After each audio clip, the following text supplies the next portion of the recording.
Volunteer potatoes.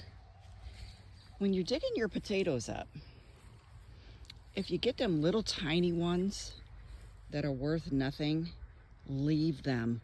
Put them back. Look what happens. You get volunteers coming up the next year.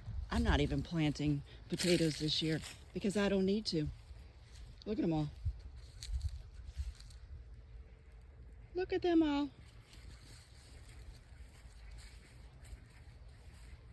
They're coming up everywhere.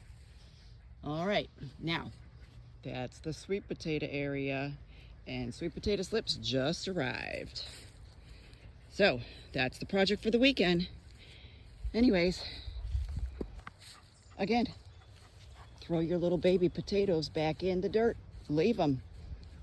You'll be surprised at what happens the next year. All right, guys, I hope that little tip helps.